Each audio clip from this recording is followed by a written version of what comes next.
Imagine this moment. You're charging up a heavily defended ridge in Italy.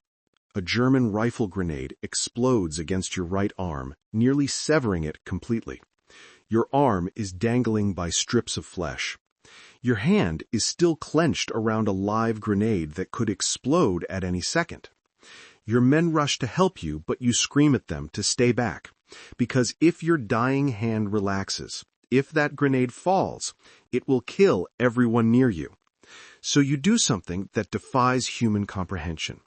You pry the live grenade from your own dead hand, with your left hand, and you throw it at the enemy. Then, with your arm destroyed, bleeding to death, you continue leading your platoon forward for another hour until the ridge is captured. This is not fiction. This is the true story of Daniel Inouye, a Japanese-American soldier who was initially declared an enemy alien and forbidden from serving his own country. But when he finally got the chance to fight, he became one of the most decorated soldiers in American history, earning the Medal of Honor for an act of courage so extreme that even today it sounds impossible. Stay with me, because Daniel Inouye's journey from second-class citizen to United States Senator will show you what it truly means to prove your loyalty, your courage, and your love of country. Chapter 1. The Son of Immigrants. September 7th, 1924. Honolulu, Hawaii.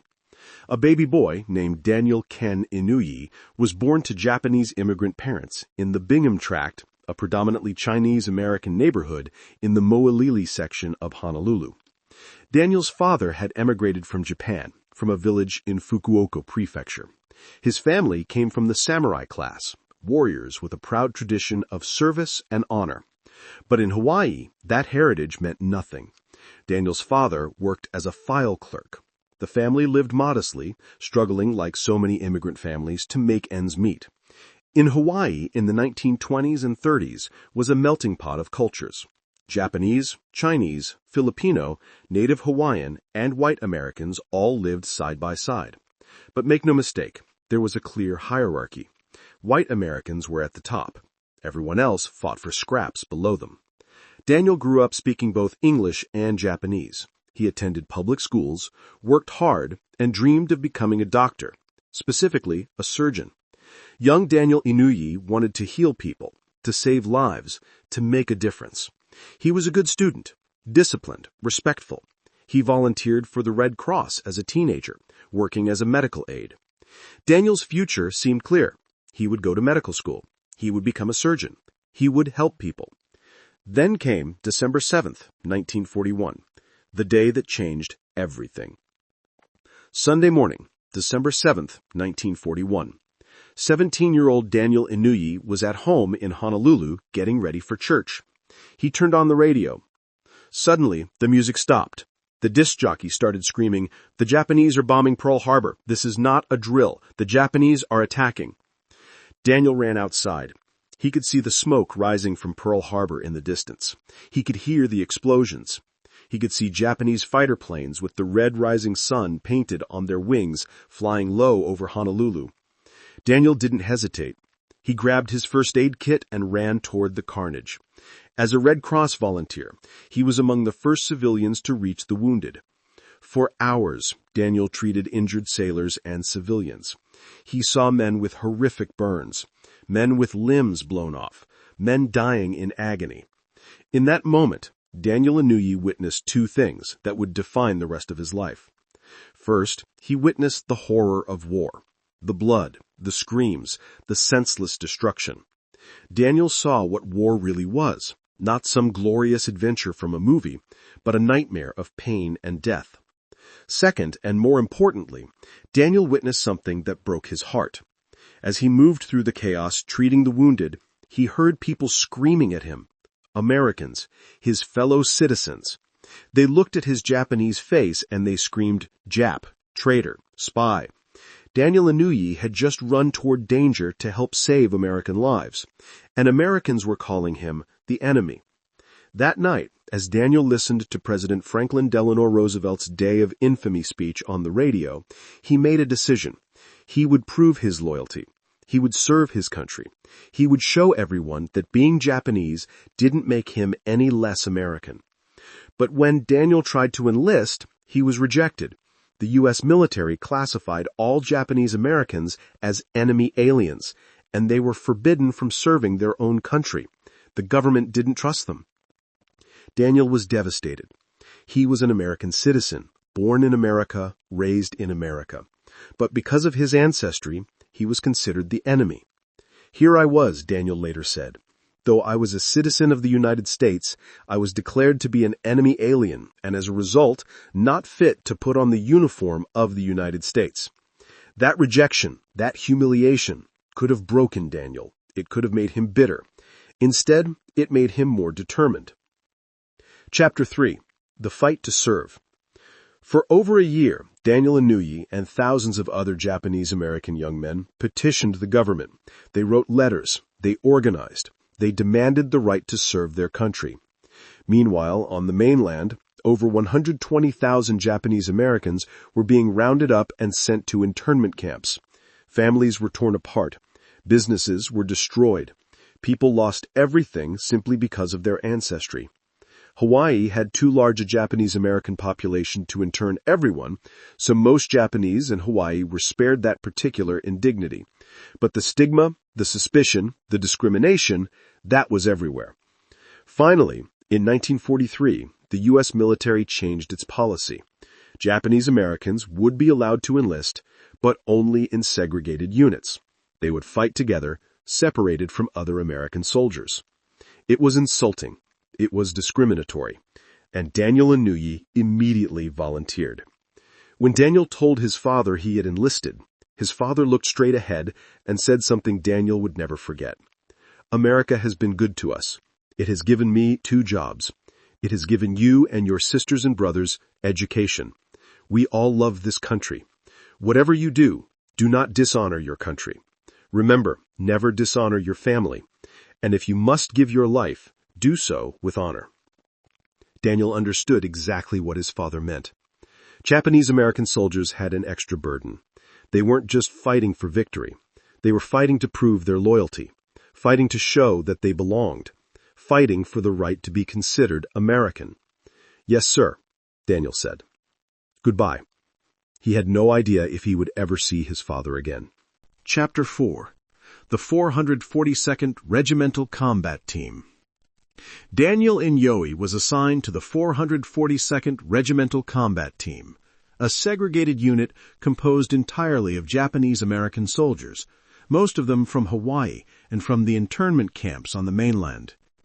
The unit's motto was, "Go for broke," a Hawaiian slang term meaning to risk everything, to give it all you've got. And that's exactly what they did. The 442nd trained at Camp Shelby in Mississippi. The local white population treated them with suspicion and contempt. Many restaurants refused to serve them. They faced constant discrimination.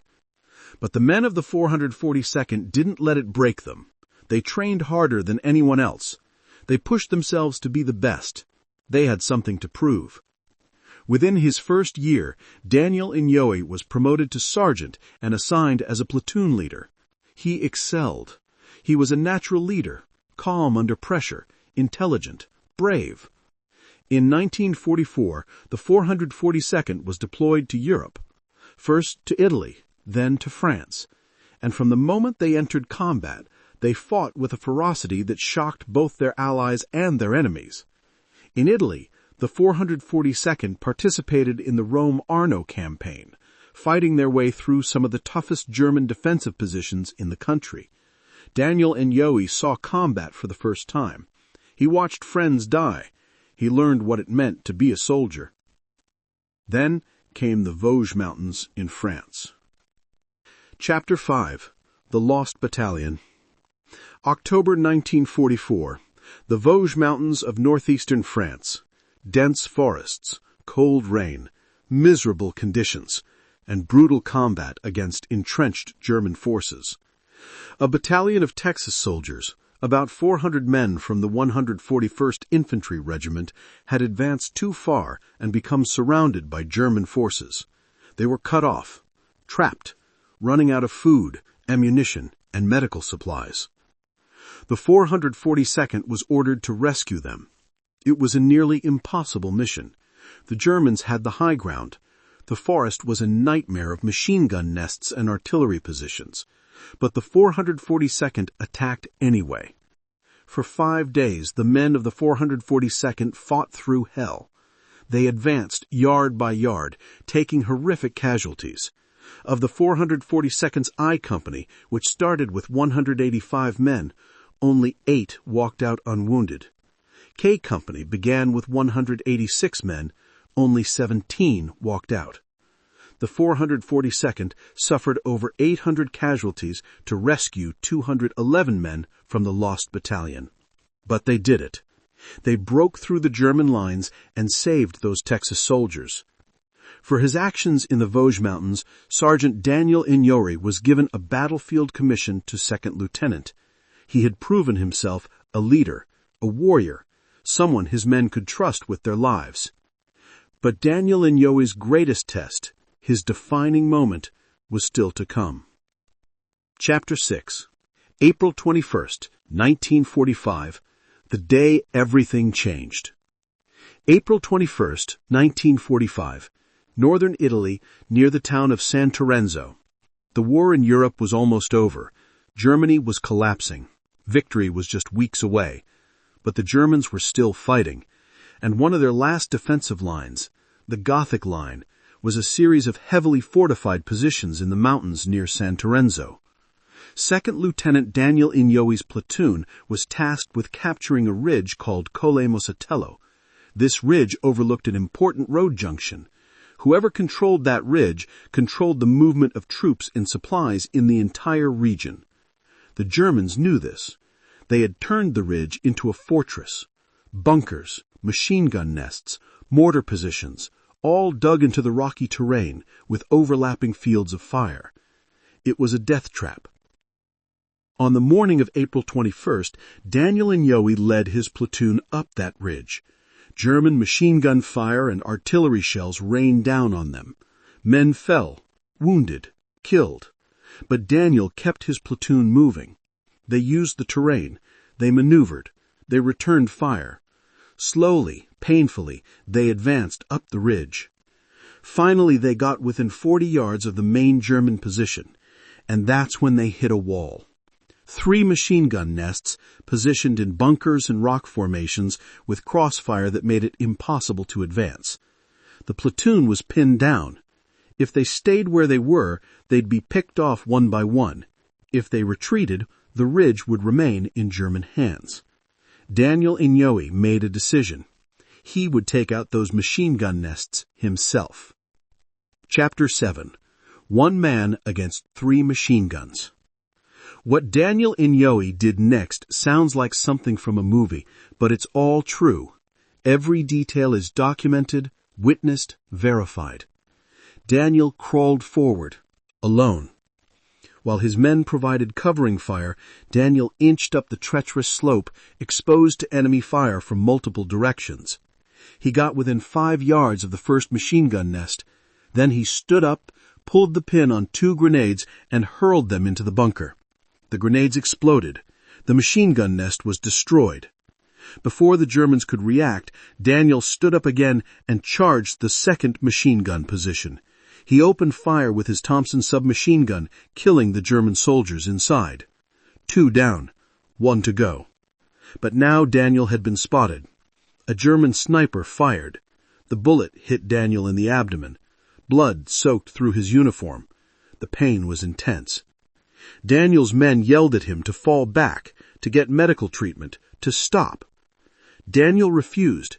There was still 1 more machine gun nest, 1 more obstacle between his platoon and victory. Bleeding, in excruciating pain, Daniel Ignori began crawling toward the 3rd machine gun position. He got within 10 yards. He pulled out his last grenade. He stood up, cocked his arm back to throw it. And that's when a German soldier inside the bunker fired a rifle grenade.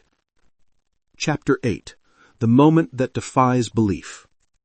The rifle grenade hit Daniel Ignori's right elbow. The explosion nearly severed his arm completely. Bone, muscle, tendons, all shredded. His arm dangled by strips of flesh. But here's the horrifying part. His hand was still clenched around that live grenade. The pin had been pulled. The grenade was armed, and his hand, now barely attached to his body, was reflexively gripping it. If Daniel's dying hand relaxed, if those fingers opened, the grenade would fall and everyone near him would die. Daniel's men saw what had happened. They started to rush toward him to help him. Daniel screamed at them, "Get back! Stay back!" Then with his left hand, Daniel Inouye did something that medical professionals still find hard to believe. He pried the live grenade from his own mangled, nearly severed right hand. He pried it loose, finger by finger, from his own dead hand. And then he threw it, with his left hand, at the German machine gun nest. The grenade exploded. The third machine gun position was destroyed. He had done it. All 3 machine gun nests were gone. The path was clear for his platoon to advance. But Daniel wasn't done yet. Chapter 9. Refusing to Quit. Bleeding from his stomach wound, his right arm destroyed, hanging by threads of flesh, Daniel Inouye picked up his Thompson submachine gun with his left hand and continued fighting. He saw more German soldiers. He fired. He killed them. He kept advancing. Then a German bullet hit him in the leg. Daniel collapsed. Only then, only after he had cleared all resistance, only after his men had secured the ridge, did Daniel allow himself to be evacuated. He had fought for nearly an hour after his arm was blown off, an hour after receiving a wound that should have killed him immediately from shock and blood loss. When Daniel finally reached the field hospital, the doctors took one look at him and concluded he had no chance of survival. Too much blood loss, too many wounds, impossible. But the doctors operated anyway. They had to give Daniel so much morphine to manage the pain that they couldn't use general anesthesia without killing him. So Daniel remained conscious through the surgery. He watched as the doctors amputated what remained of his right arm. Daniel Inouye survived. But his dream of becoming a surgeon died that day. You can't operate with one hand. Chapter 10. The Delayed Honor. For his actions on April 21, 1945, Daniel Inouye was awarded the Distinguished Service Cross, the second highest military decoration for valor. Everyone who knew the details of what Daniel had done believed he deserved the Medal of Honor. But there was a problem. Not a single Asian American soldier had been awarded the Medal of Honor during World War II. Not one. It wasn't because they hadn't earned it. The men of the 442nd had fought with extraordinary courage. 25 German soldiers were killed in Daniel's assault alone. Countless others were captured or wounded. The 442nd became the most decorated unit in U.S. Army history with over 18,000 individual decorations. But the Medal of Honor? That was apparently too much to give to a Japanese American. The discrimination was obvious, painful, insulting. Daniel Inouye returned to Hawaii in 1947, honorably discharged with the rank of captain. His war was over, but his fight for recognition, for justice, for equality, that fight was just beginning. Daniel enrolled at the University of Hawaii using the GI Bill to fund his education. He realized he couldn't be a surgeon anymore, so he decided to become a lawyer instead. And more than that, he decided to enter politics. If Japanese Americans were going to be treated as equals, someone needed to fight for that equality. Daniel Inouye decided that someone would be him. Chapter 11. From Soldier to Senator.